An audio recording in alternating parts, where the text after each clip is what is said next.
Thank you. Good morning. So I'm Ruthie Abelson Olivas. I'm the Vice President of Programs for El Cerrito Democratic Club.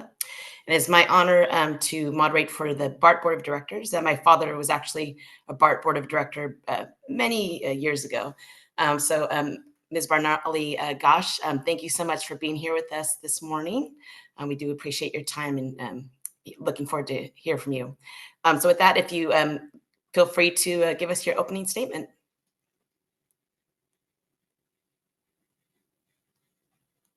Hi, everyone. Thank you all for being here this morning. This is the hard work of democracy showing up. So my name is Barnali Ghosh. I use she, her pronouns. I live in Berkeley, California, but I visit all the places that BART goes to more often than other places. And that's because I'm an immigrant who moved here about 25 years ago for grad school. And for the first 15 years, I did not have a driver's license. And the way I got around was by walking, by biking.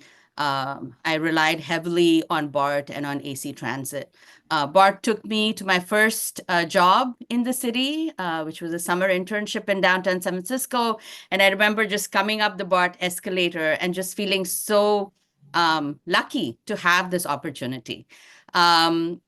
And my relationship with BART sort of continued. I even took BART to my wedding in San Francisco. My husband and I, me in my sari, my husband in his clothes with our parents to San Francisco City Hall. So BART has always sort of been part of my story. And I think being a BART rider is really important to become a BART board director. And for me, my experiences with BART have been both amazing and also challenging.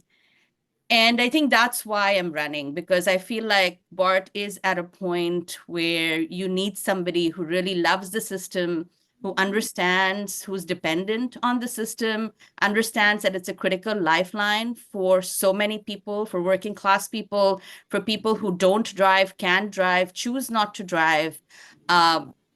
This is what we are all dependent on, and we cannot lose it. So I got tired of sitting on the sidelines, and I wanted, and I knew I would regret it if I was on the sidelines, if BART did not survive this fiscal crisis.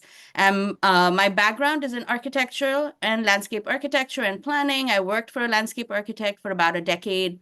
I worked on large public projects, parks, schools. I visited every school in West Contra Costa Unified District as part of that work, working on site planning, figuring out drop-offs for schools, all of that. But once I got my citizenship as an immigrant, I felt very much like hedged in as somebody who was on an H-1B visa where I couldn't be my full self. So once I got my citizenship, I expanded the number of things I could do. And so for at least a decade, I've been working very much focused on transportation and the connections between transportation, housing, and climate.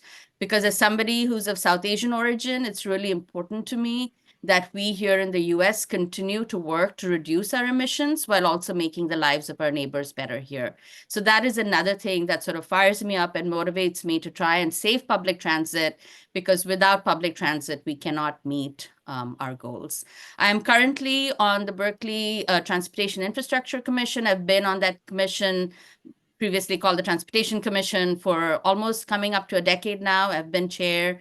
And I'm currently the vice chair of the Berkeley Planning Commission, where I make a lot of these connections between housing and transit. In terms of my priorities, I'm very much focused on the fiscal sustainability of BART.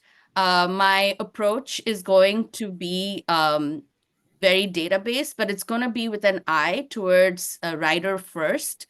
So making sure that any decisions we make are in the best interest of riders and also the folks who work in our BART system. So it's going to be a lot of balancing. I'm going to be reaching out to a lot of you here in this room for advice. That's why I'm here, even though I'm running unopposed.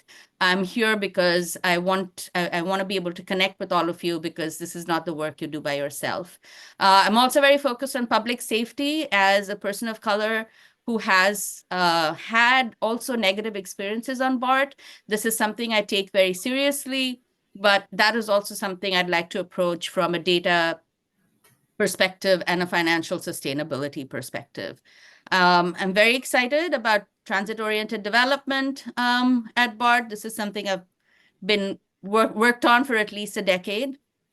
And the thing that I think I'm most that most sort of brings me into doing this work is art and creativity. So I feel like for BART often can be seen as something that runs through your cities. And I'm excited to make BART stations reflect more the communities that it's part of, and not just a system that runs through your city. And I know that West County folks, many of you are dependent on BART. Some of you don't, are not. But my pitch is always BART makes the lives of everybody better, whether you take it or not, because it helps reduce congestion on our freeways and improves our air quality.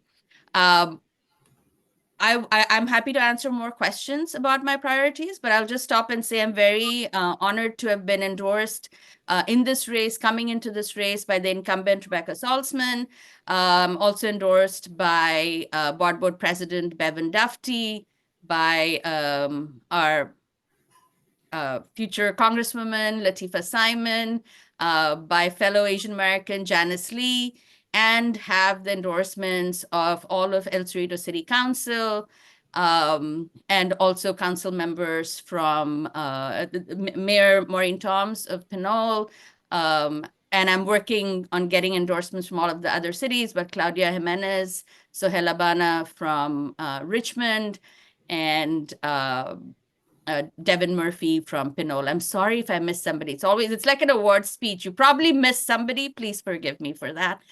And I have the endorsement of the BART unions, AFSCME, local AFSCME local and AFSCME regional, and ATU 1555, and also Alameda County Building Trades Council, Contra Costa Building Trades Council. And I have my interview with the labor councils next week, which again, I'm excited to do, just to be able to share this platform with everybody.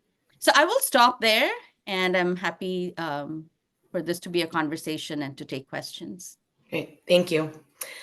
So first question, BART is facing ongoing deficits of around 300 million annually starting in fiscal year 2026.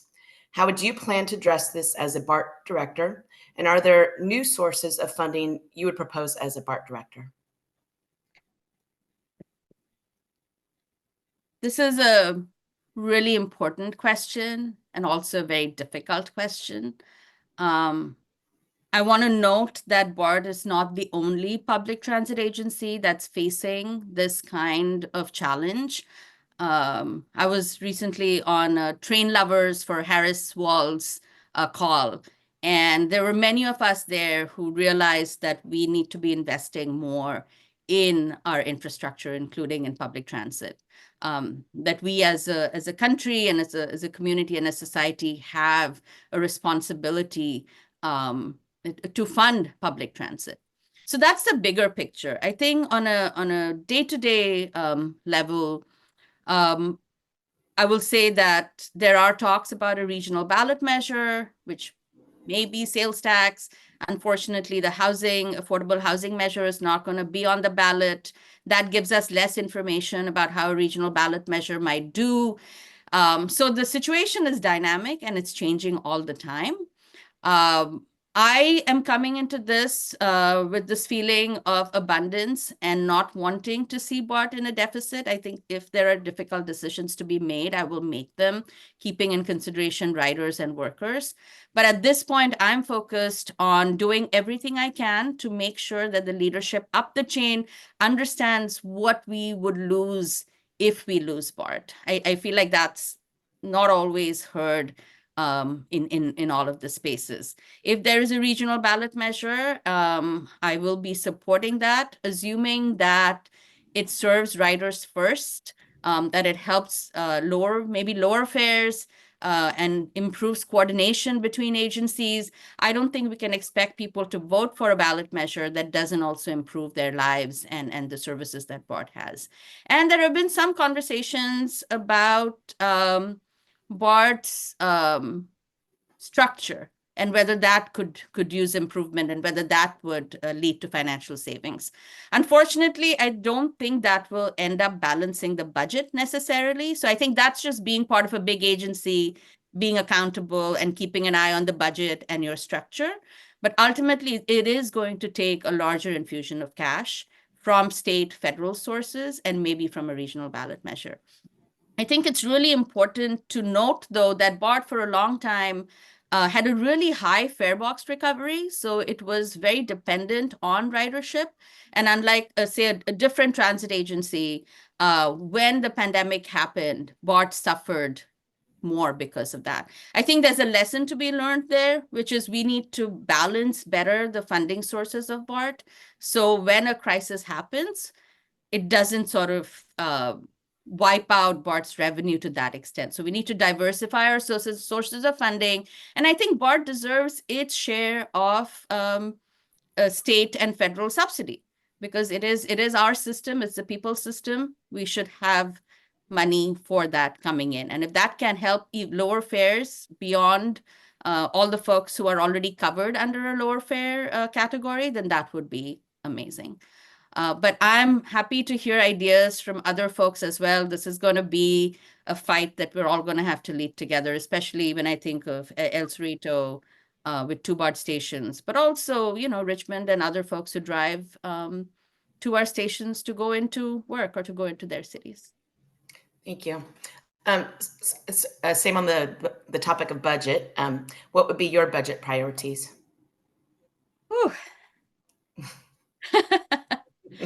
I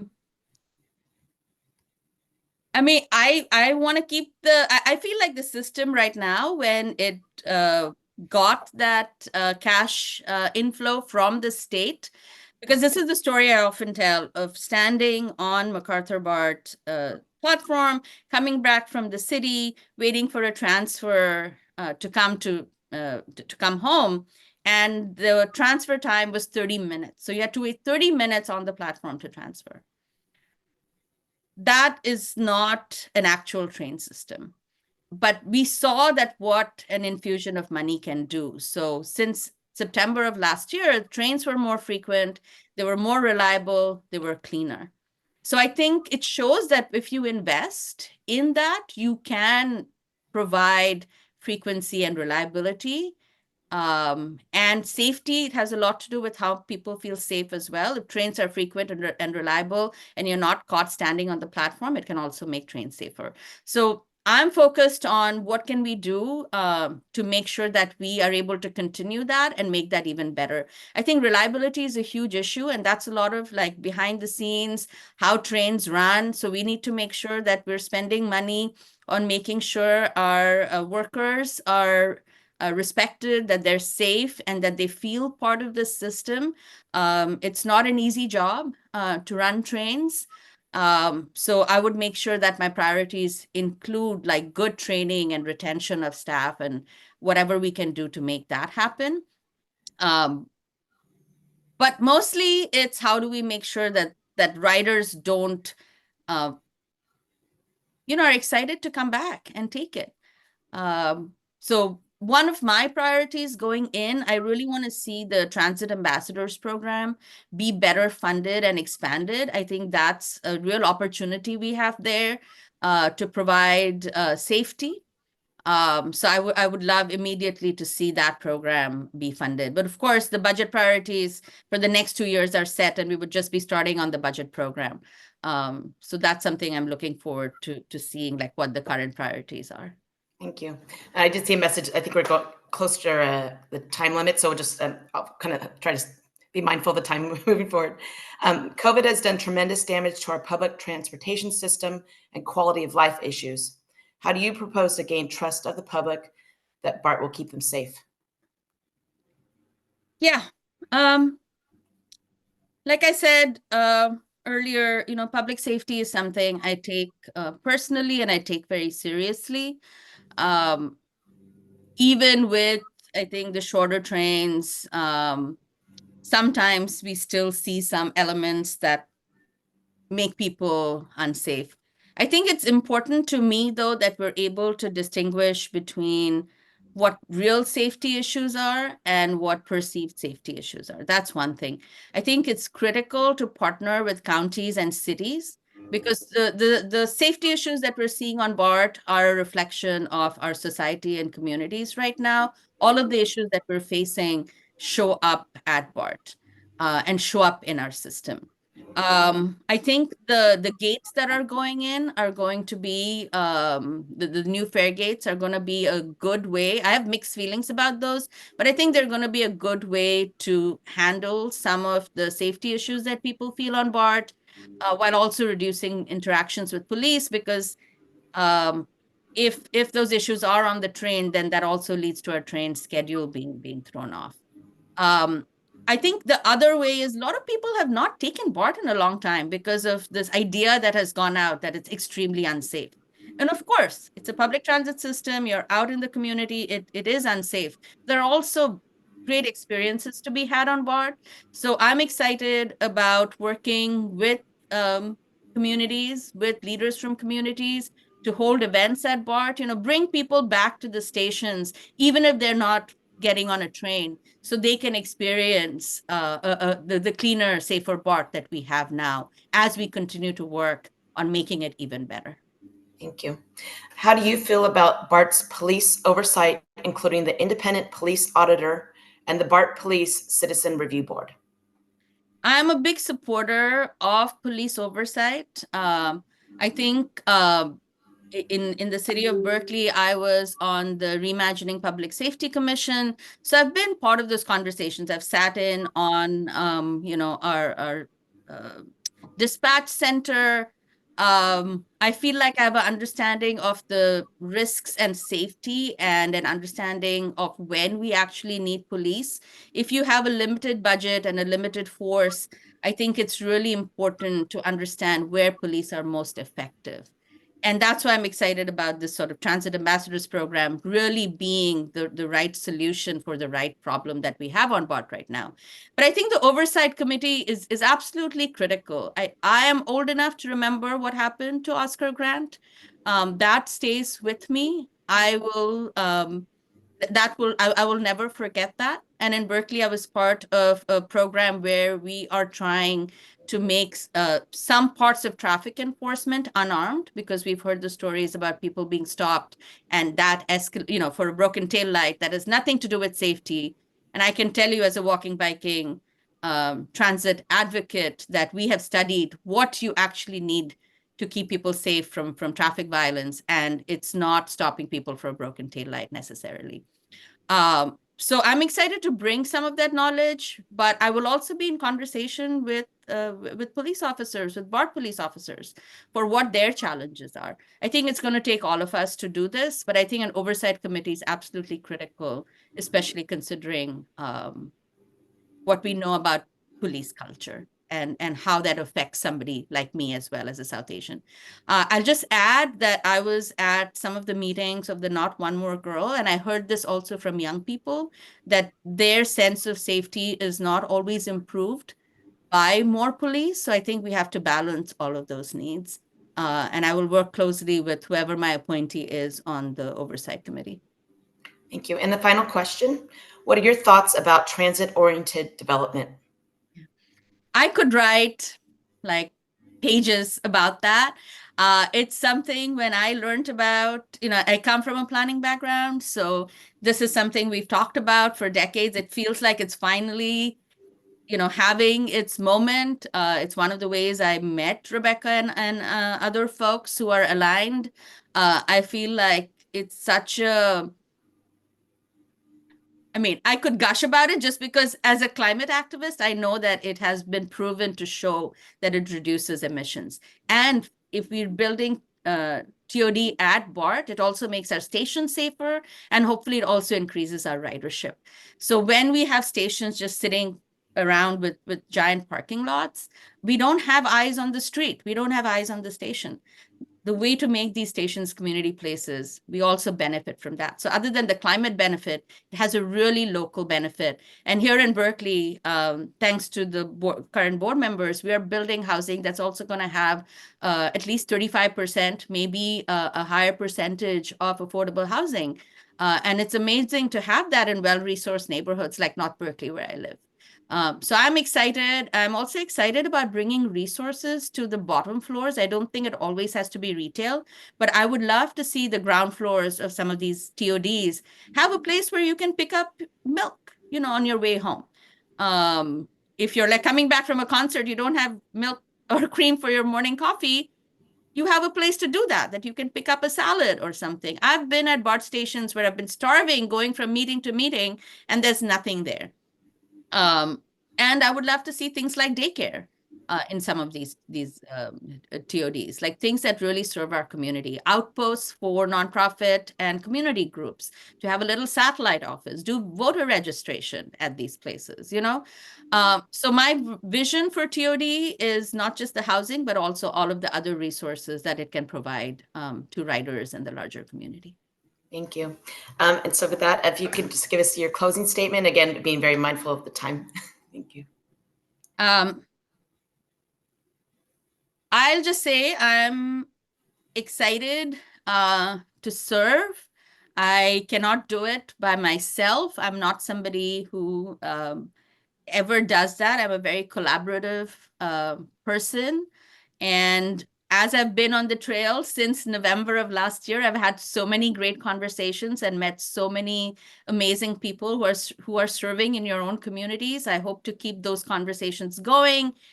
And I want to make sure that's a priority, not just for me, but for all of us, to make sure that public transit survives and thrives. So I hope you will join me in doing that. And I'm feeling very optimistic and hopeful.